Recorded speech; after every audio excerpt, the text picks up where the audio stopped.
warahmatullahi wabarakatuh. Selamat pagi anak-anakku sekalian. Hari ini Ibu akan menjelaskan materi pembelajaran kita untuk materi terakhir di semester ini ya nak ya. Sebelumnya kemarin sudah Ibu berikan PPT mengenai sistem pencernaan manusia serta hewan. Kali ini Ibu akan menjelaskan materinya. Silakan kalian simak ya. Pertama kita mulai dari sistem pencernaan manusia. Yang akan kita pelajari adalah zat-zat makanan yang diperlukan oleh tubuh, kemudian struktur dan fungsi sistem pencernaan. Kalau kemarin sudah di SD sudah kita pelajarin juga ya, di SMP juga sudah ada mengenai sistem pencernaan, apa-apa aja organ yang berperan serta apa yang akan dibahas, misalnya asupan gizi, nutrisi dan lain-lainnya. Baik, ini untuk zat makanan yang diperlukan oleh tubuh. Yang pertama, peranan zat makanan bagi tubuh itu apa? Seperti apa ya? Kebutuhan energi dan menu makanan bergizi seimbang, teknologi pengolahan pangan dan keamanan pangan. Peranan zat makanan bagi tubuh di sini ada beberapa yang sangat penting diperlukan oleh tubuh, yaitu yang pertama ada karbohidrat, kemudian lemak, protein, vitamin serta mineral. Untuk yang pertama di karbohidrat, fungsi karbohidrat ini adalah sebagai sumber energi yang mengatur proses metabolisme, menjaga keseimbangan asam dan basa, membantu proses penyerapan kalsium, mencegah terjadinya konstipasi, serta sebagai bahan pembentuk struktur sel, jaringan, dan organ tubuh. Kemudian fungsi lemak di sini kita pernah mengenal namanya lemak jenuh dengan lemak tak jenuh ya. Ada beberapa yang diperlukan oleh tubuh. Fungsi lemak itu sendiri adalah sebagai penghasil energi tertinggi, pelindung tubuh dari pengaruh suhu rendah, pelindung alat-alat tubuh yang lunak serta pelarut vitamin ADEK, yaitu vitamin A, D, E, dan K. Kemudian untuk protein mendorong pertumbuhan, menyediakan energi, menyeimbangkan cairan dalam tubuh serta sebagai sistem buffer atau penyangga pH. Penyangga pH yang efektif sekali. Kemudian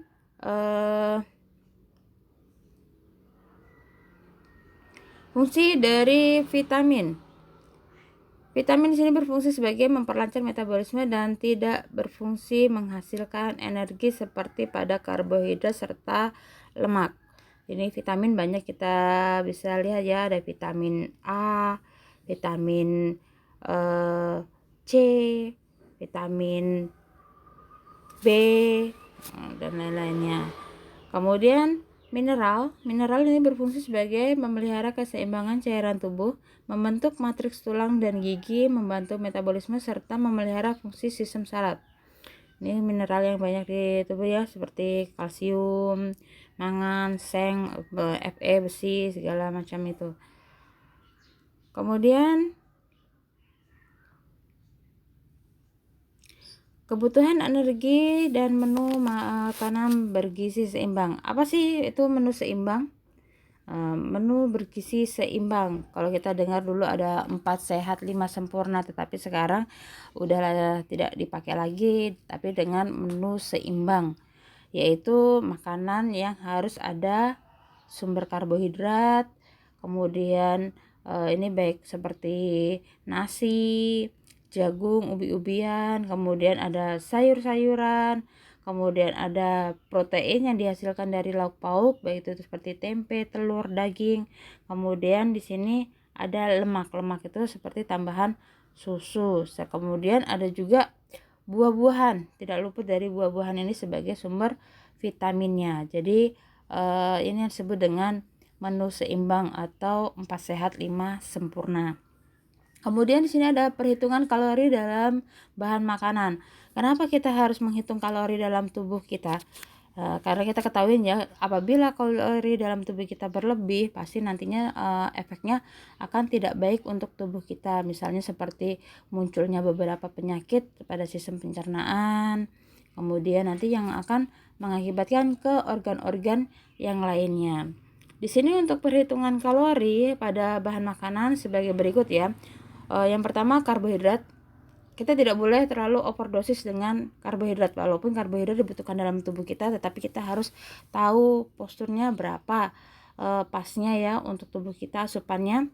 Sini seperti karbohidrat jumlahnya adalah 4,1 kilokalori per gramnya. Kemudian ada lemak itu 9,3 kilokalori per gram, protein 4,1 kilokalori per gram. Ya, seperti lemak juga perlu dalam tubuh sebagai energi cadangan tadi ya, penghasil energi tertinggi, tetapi lemak juga tidak boleh berlebihan karena nanti yang ada malah seperti obesitas dan lain-lainnya. Kemudian di sini ada namanya rumus BMR dan BMI. Apa itu BMR? BMR ini adalah merupakan basic basal metabolic rate ya. Ini yang merupakan perhitungan besarnya kalori yang diperlukan oleh tubuh ketika istirahat sehingga fungsi organ tetap berjalan dengan baik. Ini hitungan untuk BMR-nya ya, tidak menyertakan olahraga, aktivitas fisik maupun lain-lainnya. Besaran BMR akan bervariasi dipengaruhi oleh jenis makanan, jenis kelamin, kemudian berat badan, tinggi badan, serta usia seseorang.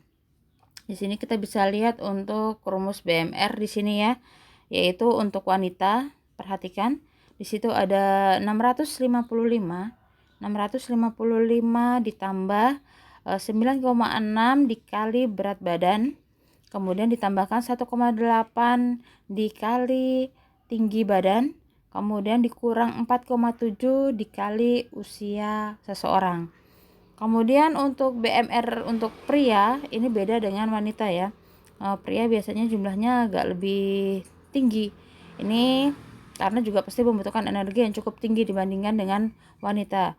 Untuk rumus BMR untuk pria ini 66 ditambah 13,7 dikali berat badan, ditambah 5 dikali tinggi badan, kemudian dikurang 6,8 dikali usia seseorang.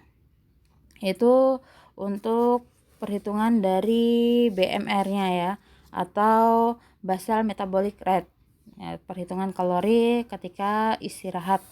Kemudian yang BMI-nya, BMI ini apa? BMI ini adalah body mass index ya, body mass index atau indeks massa tubuh.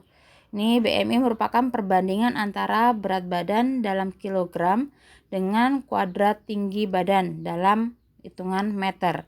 Ini ya cara menghitungnya untuk BMI. Di situ sudah ada berat badan hitungannya kilogram dibagi dengan tinggi badan ya, hitungannya meter dikali dari tinggi badan hitungan meter, atau BB dibagi dengan TB kuadrat. Nah, itu bisa dilihat misalnya tinggi kalian berapa dibagi dengan berat badan kalian yang berapa, tinggi kalian ideal tidak. Ada kan postur tubuh yang tidak ideal, misalnya orangnya pendek tapi bodinya besar, atau orangnya tinggi tapi kurus, itu kan tidak ideal ya. Contohnya seperti itu. Kemudian di sini ada teknologi pengolahan pangan dan keamanan pangan.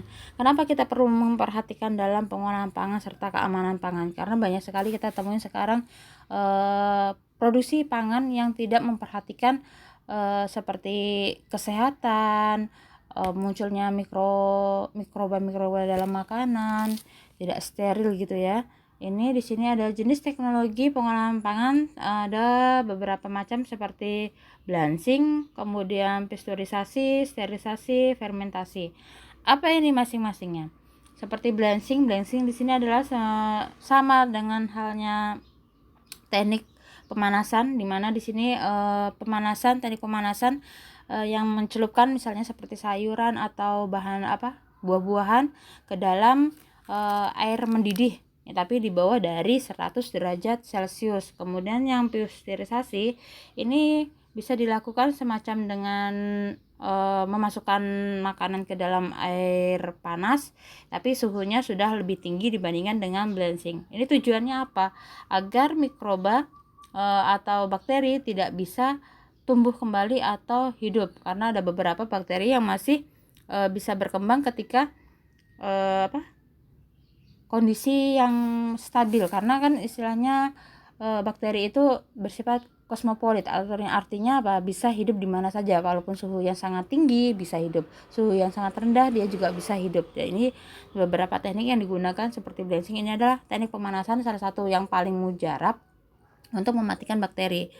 Tapi kita perhatikan lagi di sini seperti tahapan sterilisasi. Sterilisasi ini jauh lebih menekankan, ini artinya apa? Membinasakan semua baik itu virus maupun bakteri yang ada pada makanan supaya benar-benar mati. Ini dalam biologi ya sangat penting, dalam segi kedokteran juga sangat penting sterilisasi ini. Takutnya apa? Nanti ketika dia suhunya mencukupi, karena dia kan memiliki endosperma, bukan endosperma ya, istilahnya endospora yang bisa ketika suatu keadaan tertentu dia bisa muncul kembali. Tetapi kalau sterilisasi dia benar-benar sudah mati. Kemudian ada fermentasi. Teknik fermentasi ini yang biasa sering kita lakukan ya anak-anak, ya ini penambahan mikroba pada suatu zat makanan. Ini fungsinya untuk apa? Mengolah yang istilahnya yang busuk, tapi bisa kita masih olah tetapi dengan menambahkan mikroba yang muncul ada di situ, seperti tempe, kemudian nata de coco, Yakult, dan itu yogurt ya, dan lain-lainnya. Kemudian keamanan pangan sebagai berikut. Yang pertama di sini sanitasi pangan. Sanitasi pangan ini pengolahannya ya, bagaimana kedap udaranya atau misalnya kebersihannya, keamanannya untuk supaya misalnya lalat ataupun bakteri tidak bisa masuk ke dalam makanan tersebut. Kemudian kemasan pangan. Kemasan pangan ini juga sangat penting. Sekarang banyak ya menggunakan kemasan pangan dari bahan plastik. Nah, tapi kita bisa lihat ya, supaya benar-benar dia steril seperti apa. Misalnya teknik pengalengan, ini kan benar-benar yang aman ya. Kemudian penggunaan bahan terlarang yang berbahaya pada produksi panganan, yaitu contohnya ini penggunaan bahan terlarang yang berbahaya pada produk makanan seperti penyedap ya, kemudian ada perasa, ada pengawet, kemudian ada pewarna. Ini yang sangat berbahaya bagi tubuh karena ada beberapa zat yang tidak bisa dicerna oleh organ pencernaan kita, sehingga nanti bisa munculnya penyakit-penyakit tertentu seperti misalnya pewarna tekstil yang tidak dianjurkan oleh makanan ya. Kemudian pengawet itu tidak boleh juga. Kita bisa menggunakan pengawet, sebenarnya pengawet yang bersifat konvensional atau yang bersifat tradisi, misalnya penjemuran, teknik penggaraman, pemberian gula dan lain-lain itu ya. Kemudian ini struktur dan fungsi sistem pencernaan manusia. Kalian sudah banyak ketahui ya organ-organ pencernaan manusia, dan jangan sampai lupa kemudian serta gangguan dan kelainan pada sistem pencernaan manusia. Untuk organ-organ pencernaan manusia ini yang pertama kali ya. Dimulai dari mulut, kemudian kerongkongan, ada lambung, usus besar, usus halus, serta di sini apa? Anus. Oke. Ini yang paling penting ya untuk sistem pencernaan, organ-organnya yang berperan pada mulut, tempat masuknya pertama makanan, kemudian kerongkongan untuk saluran masuknya ke dalam lambung dicerna sebentar, kemudian dihaluskan di usus besar serta usus halus, kemudian di akhir dia pembuangan lewat anus. Next, ini organ-organ pencernaan. Yang pertama ya, mulut. Mulut di sini alat yang berperan penting. Yang pertama ada gigi. Gigi ini juga sangat berpengaruh karena biasanya ada jumlah gigi seseorang tidak sama ya, artinya apa, tidak tumbuh dengan sempurna. Ini juga bisa mempengaruhi dari pencernaan manusia itu sendiri. Kemudian ada lidah. Lidah berfungsi untuk mengatur makanan serta kelenjar lidah. Kelenjar lidah di sini yang berfungsi ada beberapa enzim yang berperan pada lidah ya, seperti amilase yang merubah zat pati menjadi zat tepung, itu ya. Kemudian ada proses pencernaan mekanis oleh gigi nih, dan proses pencernaan kimiawi oleh enzim petialin yang menjadi pepton ya. Kemudian kerongkongan, saluran sempit yang berbentuk pipa dan panjang berfungsi sebagai jalan bolus atau gumpalan makanan dari mulut menuju ke lambung. Ini proses gerak peristaltik oleh otot dinding kerongkongan. Saya bisa masuk ya, nanti kalau misalnya tidak bisa masuk itu bisa jadi kayak tersumbat, itu sangat berbahaya juga karena bisa menyumbat dari pernafasan. Kemudian bisa terkadang ada beberapa orang yang memakan tanpa dikunyah dahulu tetapi langsung ditelan, itu juga sangat berbahaya. Kemudian ada lambung. Lambung di sini merupakan pencernaan mekanis oleh adanya kontraksi otot lambung.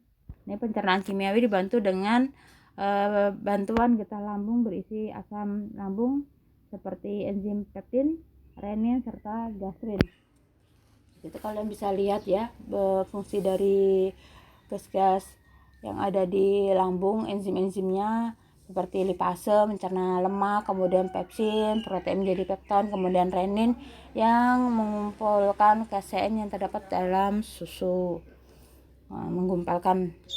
Kemudian usus halus di sini alat yang berperan adalah usus 12 jari, usus kosong, dan usus penyerapan.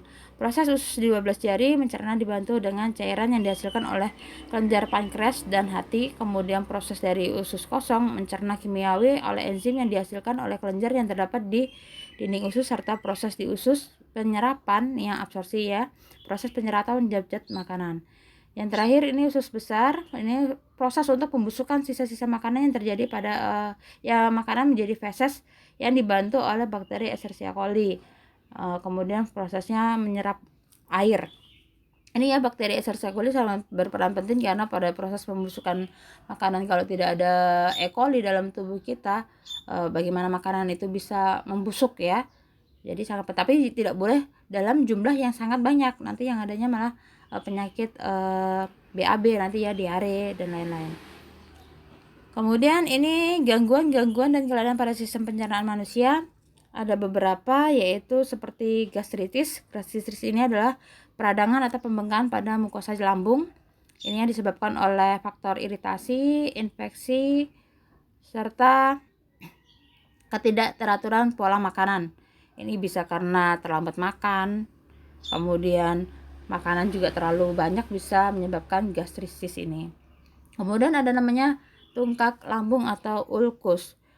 Tungkak lambung di sini ditandai dengan adanya luka-luka pada dinding lambung, ini yang biasanya ya sebetulnya kayak model gastritis, tetapi tidak ditangani akan menyebabkan tungkak lambung. Sebagian besar tungkak lambung disebabkan oleh infeksi bakteri Helicobacter pylori. Kemudian ini yang menginfeksi lapisan mukosa lambung sehingga mengganggu fungsinya sebagai pelindung.